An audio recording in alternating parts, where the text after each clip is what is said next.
My most recent Death of a Game video was on the hero shooter Lawbreakers, developed by Boss Key Studios and more specifically Arjun Brucey and Cliff Bleszinski. It's no surprise that that game isn't doing particularly well. Although Boss Key stated that they would stick to their game and continued to implement, just a few days ago, they stated that they would actually be moving on from the project to go pursue another project, citing low player counts and an inability to generate the necessary funds to keep the game afloat. Nexon, the publisher involved, more specifically stated that their third quarter of last year was down and they blamed Lawbreakers' failure for such. I won't get too much into why I think the game was quite obviously going to go down this road. That's what my Death of a Game video on the game is for, after all. But something about this whole thing just left a foul taste in my mouth. Now sure, hearing them talk about how they can't just go free to play anymore is a bit annoying since the game was initially announced to be free to play in the first place and then pushed back by Cliff and team. But that's not what really has me, well, frankly annoyed greatly. What accompanied all of this news was the announcement of a battle royale title dubbed Radical Heights by Boss Key. Now sure, another battle royale game in a saturated market isn't enough to anger or annoy me in itself, but perusing briefly through the announcement article on screen, I made quite a telling discovery. Zach Lowry, creative director on the project dubbed Radical Heights, a 5-month passion project. Wait a minute. 5 months ago was December of last year. That's just 3 months before Cliff said that despite Lawbreakers' failures, it was a marathon and not a sprint. This passion project was also started based on Lowry's comments just 2 months before Cliffy B came out exclaiming to the press that they should F off, and that everyone who played the game was loving it. This was said by Cliff the same month they had their All-Star patched, which added rank systems to the game, and by all accounts was considered a major patch. And this is where it just doesn't sit right with me. Why is it just months after you claim you're ready for the long haul, you basically abandon your game for an attempt to capitalize on a booming market in the way of a battle royale game?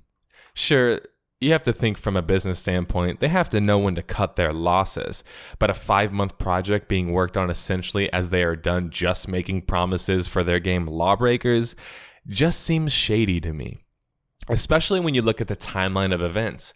The COO and co-founder of Boss Key, Arjun Brucey, left the company in December of last year. This meant that he likely knew of their attempt to create Radical Heights and jumped ship. Why, we can only speculate, maybe it's a coincidence, but after taking a closer look at Radical Heights, I'm willing to bet that something didn't sit right with Arjun about the whole thing either. Radical Heights launched into early access on April 10th, 2018.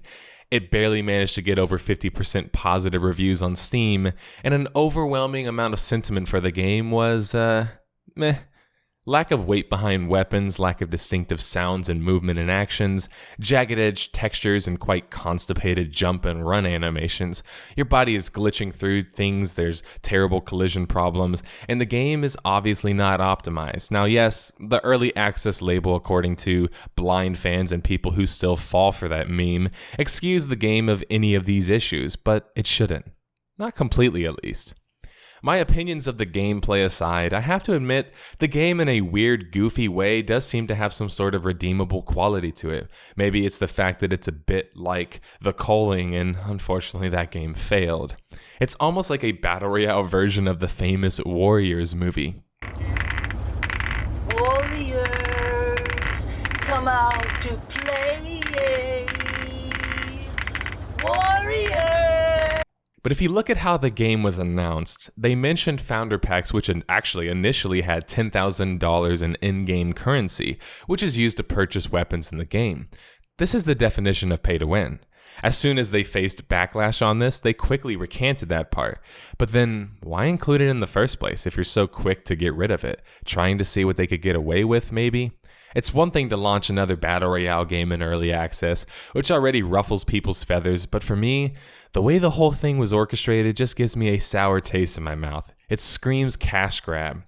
Now, they could very well be dedicated to the game, but how can we really believe that that's the case? I mean, they just abandoned Lawbreakers, which was an actually good game, in part due to their failure to adapt to the marketplace.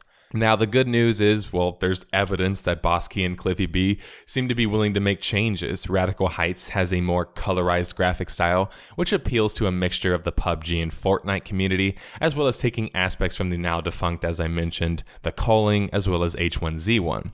Not to mention, Cliff seems to have less presence about the whole thing, which I will in good faith assume is because he didn't want another Dark Souls of competitive shooters or billion-dollar franchise, quote, being memed again.